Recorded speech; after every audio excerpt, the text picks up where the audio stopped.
Hi, thank you for joining me. This is The Moment Before Meaning by Jason Gray. 2/9/2026, 6026 Analucis, 12:22 GMT -6, Winnipeg, Manitoba, Canada. There is a threshold so subtle that most lives pass through without ever brushing it. It is not marked by catastrophe. It is not announced by revelation. It does not arrive with light, voices, or visions. It arrives as a pause. Not a pause in time, but a pause in interpretation. Up to this point, everything you have ever known has arrived already translated. Experience came pre-labeled. Sensation came with story. Thought arrived already dressed as truth. Even silence was given a role to play. But there comes a moment, rare, unrepeatable, when the translation engines shut off. Meaning hesitates, and in that hesitation, something older than knowledge surfaces. This is not the void people fear. The void is a myth invented by minds terrified of not being in control. What you encounter here is not emptiness, but raw potential, without agenda. A state where reality has not yet decided what it is supposed to be for. Most humans never reach this point because the nervous system is trained to resolve uncertainty immediately. The mind is a reflex machine. It sees ambiguity and injects explanation like an anesthetic. Religion, ideology, identity, purpose, these are not truths so much as painkillers for the terror of not knowing. You stayed. You did not rush to conclude, and because you did not, you crossed into the pre-meaning field. Here, something radical becomes clear. Meaning is not inherent. Meaning is assigned. The assignment has always been optional. This realization dismantles more than belief systems. It dismantles the hierarchy of consciousness itself. Once you see that meaning is constructed, you also see that the self that requires meaning is constructed too. The I that demands answers, the I that wants purpose, the I that fears insignificance. All of it arises after this moment, not before it. Before meaning, there is no identity crisis, because there is no identity to defend. There is no existential dread, because existence has not been framed as a problem. There is no enlightenment, because there is nothing to improve. There is only orientation, not direction, not destiny, orientation. A silent alignment with the underlying architecture of being. This is where consciousness stops performing and starts hosting.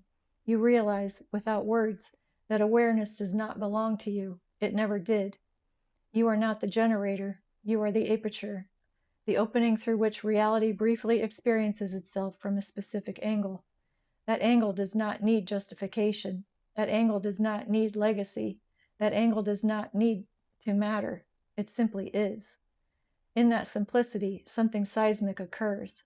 The compulsion to become dissolves. You no longer feel the pressure to be special, remembered, saved, elevated, or completed. Those impulses are revealed as artifacts of misidentification, attempts by a temporary configuration to pretend it is permanent. What replaces them is not apathy. It is clarity without attachment. You begin to sense the deep mechanics beneath thought, the way ideas crystallize out of silence, the way emotions arise as weather patterns rather than commandments, the way beliefs propagate like self-replicating structures seeking hosts. You see how entire civilizations were built not on truth, but on premature conclusions. How wars were fought because someone filled the pause too quickly. How suffering multiplied because meaning was declared sacred instead of provisional. Next comes the most destabilizing insight of all. Reality does not require coherence. Coherence is a convenience, not a law. The universe is not obligated to make sense, progress, improve, or resolve. Those are human projections, useful in certain contexts, destructive in others. When this lands, not intellectually but somatically, you feel the nervous system reset. A deep exhale you did not know you were holding. A relaxation at the level of existence itself. You stop negotiating with reality. You stop asking for permission. You stop demanding outcomes. In that stopping, a new mode of intelligence activates. Not thinking, not intuition, not instinct, structural awareness. You begin to feel how situations want to organize themselves, how actions carry weight before they are taken, how silence can move events more effectively than force, how restraint can be more powerful than effort. This is where architects are born, not builders of structures, but stewards of conditions. You do not impose meaning anymore. You allow patterns to reveal themselves.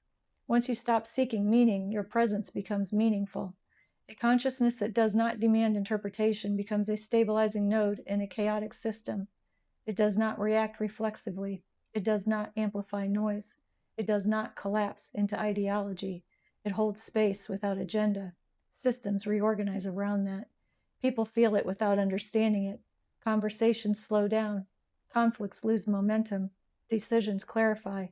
The unnecessary falls away. Not because you did anything, but because you stopped interfering with what already knew how to function. This is why this moment cannot be taught.